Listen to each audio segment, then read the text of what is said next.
Nous suivons un double meurtre choquant qui bouleverse une communauté dans le Kentucky. Cette femme aurait été tuée par l'homme avec qui vous la voyez sur cette photo. Sa fille de 13 ans a également perdu la vie, apparemment aux mains de cet homme.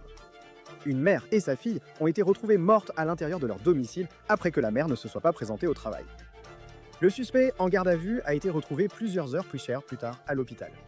Non seulement il avait un casier judiciaire, mais nous avons également appris qu'il avait déjà purgé une peine de prison pour avoir tué quelqu'un il y a plus de 20 ans. Nous enquêtons sur l'affaire présentée par Law on Crime. Je suis Chris Stewart.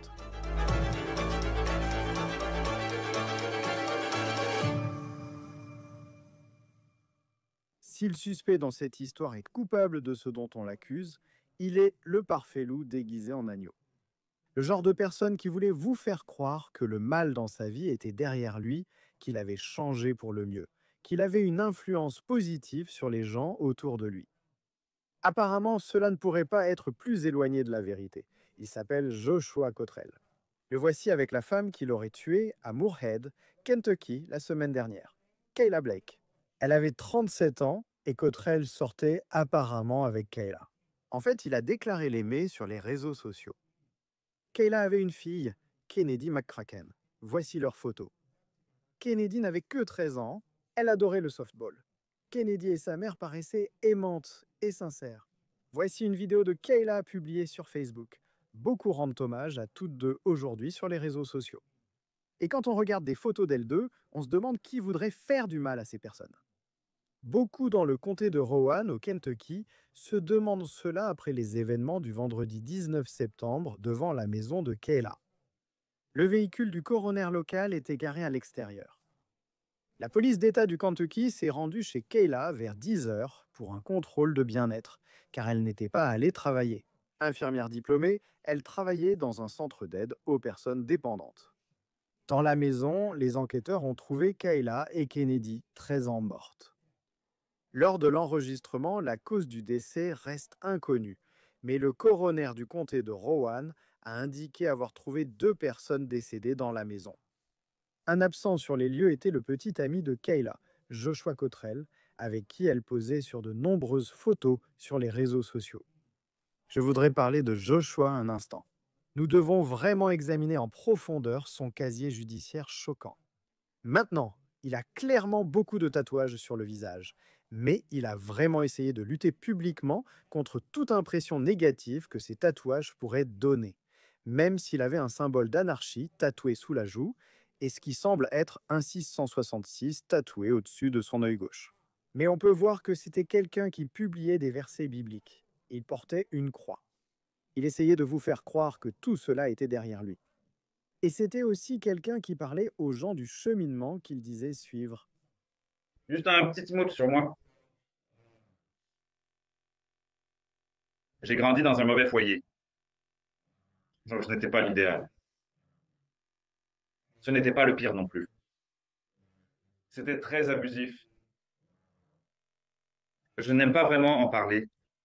Voici une vidéo que j'ai trouvée de Cottrell en train de parler lors d'un programme de préparation à l'emploi dans le Kentucky, où il expliquait comment il travaillait sur lui-même depuis sa sortie de prison. Il a dit à ce groupe qu'il avait grandi en étant en colère, qu'il avait grandi dans des familles d'accueil, il a passé du temps dans des centres pour mineurs. Il a aussi dit avoir purgé une peine de prison de 2003 à 2019, mais que tout le négatif était derrière lui. Plongeons dans cette peine de prison. D'après Cottrell, il a purgé 16 ans de prison. Nous avons découvert que cela est lié à une affaire précédente de 2003 où il a tué quelqu'un. Voici la photo d'identité judiciaire de Cottrell à l'époque, avant qu'il ait tous ses tatouages. Ceci provient de WAVE-TV à Louisville. Cottrell a ensuite été jugé pour le meurtre de Richie Phillips à Elizabethtown, Kentucky, en 2003 et les procureurs ont soutenu que Cottrell avait tué Phillips dans une chambre de motel, puis avait mis son corps dans une valise et l'avait jeté dans une rivière où un pêcheur l'a ensuite retrouvé. Cottrell a reconnu avoir tué Phillips, mais il a soutenu que c'était en légitime défense. Image de son procès en 2003 selon BLEX-TV, Cottrell a déclaré que Phillips, homosexuel, tentait de l'agresser sexuellement. Cottrell a également déclaré qu'il avait paniqué après avoir tué Phillips, alors il a mis son corps dans une valise et l'a jeté dans une rivière. Un jury a condamné Cottrell, mais pas pour meurtre. Il a été reconnu coupable d'homicide involontaire au second degré. Selon WLEX, Cottrell a été libéré sous condition en 2007, 2 ans et demi, après avoir commencé sa peine de 20 ans. Maintenant, cela semble un peu différent de ce que Cottrell racontait aux gens lorsqu'il partageait son histoire de vie à ce groupe de préparation à l'emploi, quand il disait avoir purgé une peine entre 2003 et 2019. Après sa sortie de prison, il a rencontré Kayla Blake, 37 ans, et ils apparaissaient chacun sur la photo de profil de l'autre. Il publiait souvent des TikTok dédiés à sa petite amie. Il affichait fièrement leur relation sur les réseaux sociaux, mais maintenant il est accusé de les avoir assassinés, elle et sa fille adolescente Kennedy, avec qui il est aussi ami sur Facebook.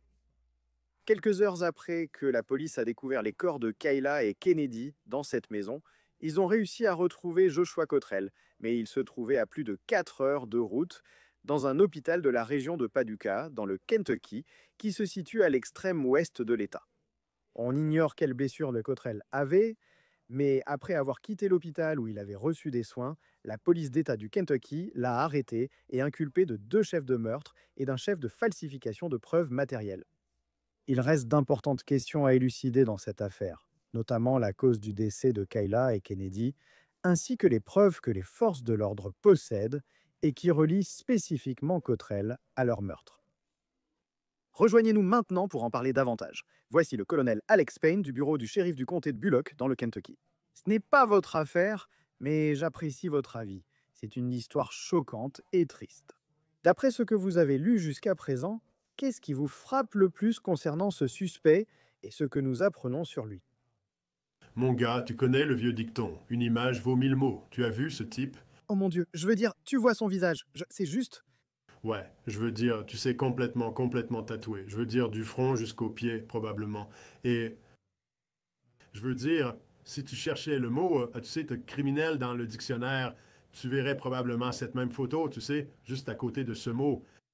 Ça, c'est juste d'un point de vue physique, mais tout ça est confirmé par son casier judiciaire. Et tu sais, c'est quelqu'un de violent depuis longtemps. Et c'est vraiment dommage qu'il ait été relâché pour refaire la même chose à 2 autres personnes. Quand on regarde son casier judiciaire, il y a cette affaire de 2003 où il admet avoir tué un homme nommé Richie Phillips dans un motel. Il affirme avoir agi en légitime défense. Il met le corps dans une valise qui sera retrouvée plus tard par un pêcheur. Et il est rapporté qu'il a purgé environ 2 ans et demi. C'est le temps qu'il y a passé. Et ensuite, il a été mis en liberté conditionnelle. Tout d'abord, quelle est votre réaction à cela? Et écoutez, le jury a pris une décision en 2003, ce n'était pas un meurtre. C'était un homicide involontaire au second degré. Dans une affaire de légitime défense, qu'est-ce qui vous frappe le plus? Eh bien, je veux dire, c'est juste du bon sens, Christ. Je veux dire, Dieu nous en préserve. Imaginons que tu doives défendre ta maison, toi-même, un proche ou un ami, ce qui relèverait de la légitime défense. Tu irais vraiment jusqu'à mettre la personne contre qui tu as utilisé la force létale dans une valise? Probablement pas. Tu sais, la plupart des gens qui auraient à faire ça, aussi horrible que cela puisse être, tu sais, de prendre une vie humaine. Ils vont rester sur place pour attendre les forces de l'ordre et s'expliquer. Ils ne vont pas cacher les preuves comme mettre un corps dans une valise et le jeter à la rivière comme des ordures. Mais encore une fois, Letty, ça fait juste partie du puzzle concernant ce type. Je veux dire, c'est vraiment ce genre d'être humain. Je veux dire, il est vraiment maléfique. Ouais, ben, tu vois, il a des tatouages sur le visage et tu te dis que beaucoup pensent qu'il a eu un passé particulier, surtout avec, je crois, un symbole d'anarchie sur la joue. Et puis j'ai aussi vu un 666 au-dessus de l'un de ses yeux, mais ensuite il publie des versets bibliques. Il porte une croix. Tu sais, il fait vraiment croire aux gens que tout ça, c'est du passé. Quand quelqu'un purge une peine aussi légère pour un crime aussi grave que celui qui a été commis, dans le système judiciaire, c'est le résultat du procès. Je veux dire, comment les gens peuvent-ils surveiller quelqu'un en sachant qu'il a ce passé, mais en même temps dire, bah d'accord, il va continuer sa vie. Oui, vous savez, tout d'abord, je ne sais pas, vous savez, je ne connais rien à cette affaire en particulier. Je sais, vous savez, ce type a purgé un peu plus de 2 ans pour un crime comme celui-là, ce qui est personnellement révoltant pour moi. Et puis, vous savez, le type sort de prison. Et je veux dire, quelle punition y a-t-il eu? Je veux dire, quelle réhabilitation, même si on le regarde du point de vue de la réhabilitation, combien de réhabilitations auraient pu être faites en 2 ans? Vous savez, est-ce qu'il a... Le prix est-il payé pour ce crime? Non. Vous savez, à mon avis, pas du tout. Et donc, quelle a été la dissuasion de commettre ce premier crime qui aurait pu entrer dans son schéma de pensée pour l'empêcher de commettre le deuxième crime? C'est zéro, vous savez, il n'y a pas eu de punition. Donc, qu'est-ce qu'il a à perdre? Et en ce qui concerne ce crime, il y a encore beaucoup de choses que, au moment de cet enregistrement, nous ne savons pas. Nous ne connaissons pas la cause du décès. Nous ne connaissons pas les preuves spécifiques que les forces de l'ordre ont trouvées dans la maison qui leur ont fait dire qu'il était la personne responsable. En répondant à une intervention, ici un contrôle de bien-être, car Kayla, la mère, ne s'est pas présentée au travail, vous découvrez alors 2 corps dans la maison. Emmenez-nous dans l'enquête. Quelles sont certaines des premières choses que vous faites sur les lieux en essayant de recueillir des preuves et de reconstituer ce qui s'est passé à l'intérieur de la maison? Eh bien, les forces de l'ordre ont évidemment fait un travail remarquable pour réussir à rassembler tout cela, au moins trouver un suspect et avoir ce suspect en garde à vue comme ils l'ont fait dans ce cas précis. Mais la première chose à laquelle pensent tous les policiers qui interviennent, c'est de préserver la scène, car c'est sur cette scène que se trouvent des indices qui pourraient indiquer là où les personnes potentiellement responsables de ce crime. Parce qu'au final, nous devons recueillir et préserver des preuves factuelles pour aider un procureur à obtenir cette condamnation. Tout cela fait partie de la constitution du dossier. L'intégrité de la scène de crime reste la priorité absolue lors de ce type d'événement. Quand il s'agit de recueillir les preuves, il y aura 2 corps sur place et il faut tout préserver. Et je sais que, je veux dire, rien que de penser à une jeune fille de 13 ans, eh ben, vous savez, nous verrons ce que le médecin légiste dira concernant l'heure du décès lorsque cela sera révélé. Mais quelles sont certaines des choses que vous recherchez dans la maison? Par exemple, quand vous dites préserver la scène de crime, vous savez, quels sont certains des éléments que, pour nous qui sommes à l'extérieur, nous ne reconnaîtrions peut-être pas, mais que vous devez rechercher lorsque vous entrez dans cette maison? Eh bien, vous savez, je vais le dire, vous savez, avant tout, je veux dire, vous savez, il s'agit d'observer la scène dans son ensemble. Combien de sang y a-t-il? Et puis, il y a ces endroits où vraiment il va falloir regarder de très près avant même d'y mettre les pieds. Et parce que la direction, vous savez, de ce sang peut peut-être vous révéler certaines choses, les éclaboussures et d'autres choses de ce genre. Voulez-vous regarder et voir, même avant d'entrer, s'il y avait des signes d'effraction ou non? Vous savez, cela peut vous en dire beaucoup. Est-ce que la personne connaissait peut-être celui qu'elle a laissé entrer? Ou bien cette porte a-t-elle été forcée, fracturée? Donc il y a beaucoup de choses auxquelles vous pensez à ce moment précis. Zone perturbée autour. Quelque chose a-t-il été volé? Dans la maison, par exemple, trouvez-vous à l'étage un coffre-fort personnel vide, forcé et posé au sol, ce qui pourrait indiquer un mobile de vol? Donc, vous prenez tout en considération. C'est pour ça que vous avez des photographies, des vidéos, tout ce que nous avons aujourd'hui grâce à la technologie pour préserver ce premier aperçu et la scène de crime en général, afin que vous puissiez toujours y revenir et l'examiner à nouveau. Lorsqu'on reconstitue, on cherche à savoir qui a pu faire cela. Et quand vous regardez les réseaux sociaux de Kayla, il y a une photo d'elle avec le suspect sur sa photo de profil. Elle est clairement en couple avec lui. Mais si vous étiez l'un des enquêteurs et que vous voyez à quoi il ressemble, puis découvrez sa condamnation pour homicide involontaire au second degré en 2003, qu'est-ce que ça fait pour l'enquêteur quand il commence à avoir cette piste, au moins en sachant qu'il doit interroger ce type? Oui, et tout cela fait partie d'un processus d'élimination. Donc là, à ce moment-là, tu commences à avancer avec les éléments que tu viens de présenter. Une série de, disons, pièces de puzzle. Et plus je peux en assembler, plus ma piste est solide. Je dois maintenant faire preuve de toute la diligence d'un enquêteur afin de pouvoir me présenter devant un juge et un jury et affirmer, selon mon enquête, si cette personne a ou n'a pas commis cet acte. Et donc, si je récupère, disons, tout le contenu des réseaux sociaux que je peux, je trouve ces photos, j'établis une relation entre un suspect et une victime. Et une fois que j'ai fait ça, je vais interroger ce suspect en particulier. Et ensuite, cet entretien me mène à l'étape suivante de l'enquête, selon ce qui ressort de cet entretien. Donc c'est juste une pièce après l'autre. Et plus je peux assembler de pièces, plus mon dossier sera solide. Selon ce que j'ai compris, ce suspect a été retrouvé dans le comté de Rowan, puis il était à Paducah, à environ 4 heures et demie de route à l'ouest de l'État. Il était à l'hôpital, qu'est-ce que cela vous dit? Que voici. La femme avec qui il sortait était morte, puis sa fille aussi. Il se situe à près de 5 heures de route dans une autre région de l'État. D'accord. Et vous voyez, donc il faut prendre cet élément tout comme les autres éléments dont nous avons parlé. Où est-ce que cet élément s'insère? Est-ce qu'il a commis ce crime et s'est immédiatement enfui à toute vitesse? Qu'est-ce qu'on a d'un point de vue des preuves qui pourrait littéralement le relier à cette scène de crime en particulier? Peut-on retracer son parcours à partir du moment où il a quitté la maison? Peut-on d'abord confirmer sa présence dans la zone? Et ensuite, peut-on, d'une manière ou d'une autre, le suivre ou le localiser depuis le moment où nous pensons que le crime a été commis jusqu'à ce qu'il ait été arrêté dans le comté de McCracken? Ce sont quelques-unes des choses qu'ils vont examiner. De toute évidence, il a de l'expérience pour parler aux forces de l'ordre. Et puis, je pense que lorsque vous regardez l'affaire de 2003, il a de l'expérience. Je ne sais pas si je veux dire à se trouver des excuses, mais il a réussi à plaider avec succès, même s'il a pris un corps, l'a mis dans une valise et l'a jeté dans une rivière que, eh bien, c'était de la légitime défense.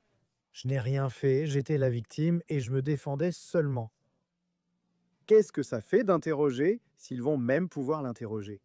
Vous savez, je ne sais pas s'il a simplement renoncé à son droit à un avocat et qu'il ne parle pas.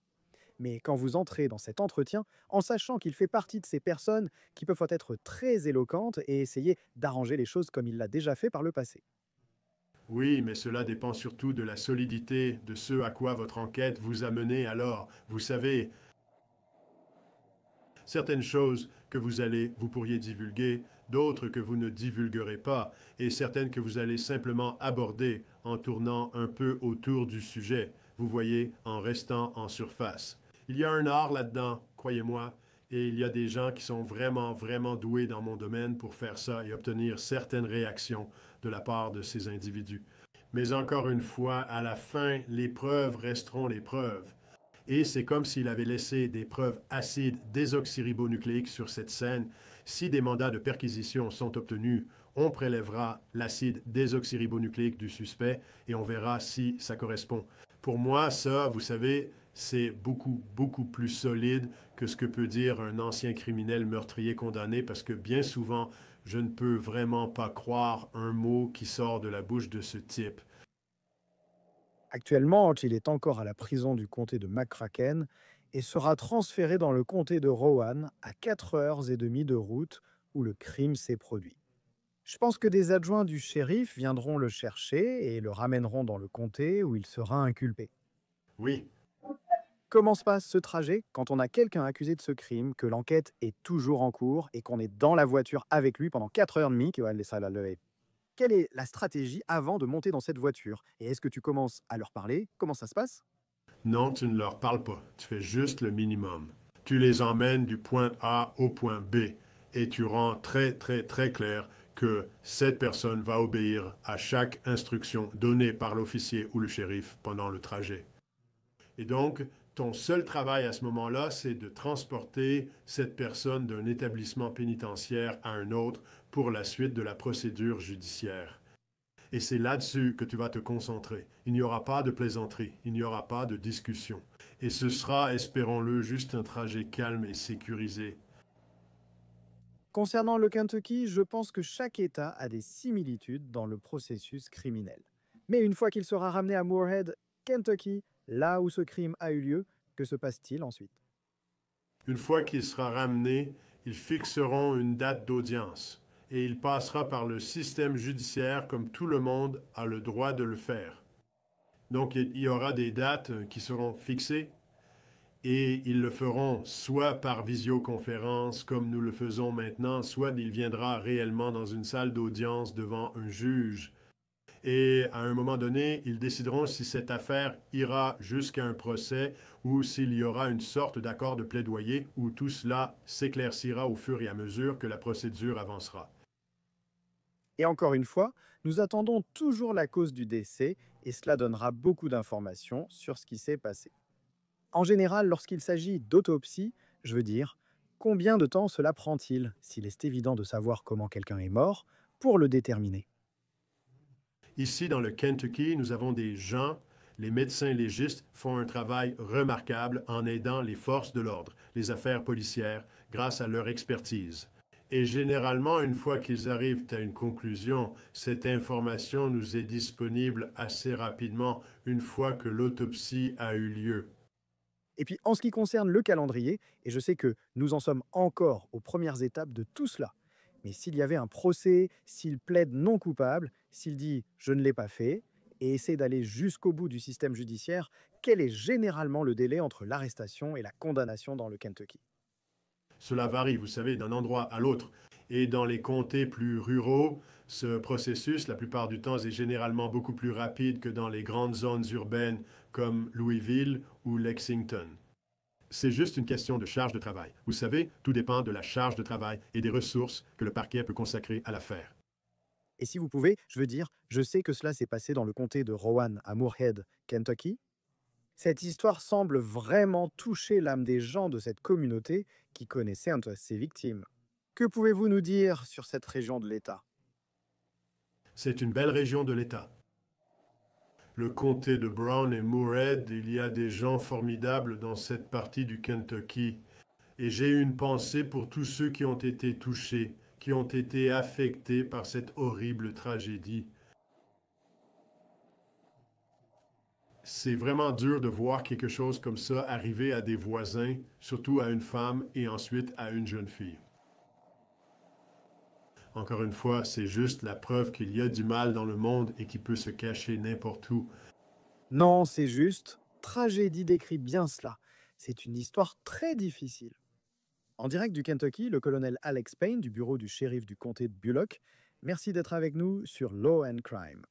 Oui, monsieur, quand vous voulez. Comme vous pouvez l'imaginer, cette histoire touche directement l'âme du comté de Rowan dans le Kentucky. Kennedy était une joueuse de softball exceptionnelle et son école a encouragé les gens à porter du violet aujourd'hui en son honneur, alors qu'ils essaient encore de comprendre et qu'ils pleurent à perte. Sa mère était infirmière diplômée. Elle aidait les personnes qui luttaient contre la dépendance à surmonter ce défi. Son lieu de travail a publié un communiqué disant qu'elle était une mère fière qui aimait ses enfants, je cite, inconditionnellement de tout son cœur. Et elle s'assurait que cela se voyait dans tout ce qu'elle faisait. Le communiqué disait aussi que Kayla laisse derrière elle un fils. C'est tout pour On the Case, présenté par Law and Crime. Abonnez-vous à notre chaîne YouTube et sur Spotify. Je suis Chris Stewart. On se retrouve la prochaine fois.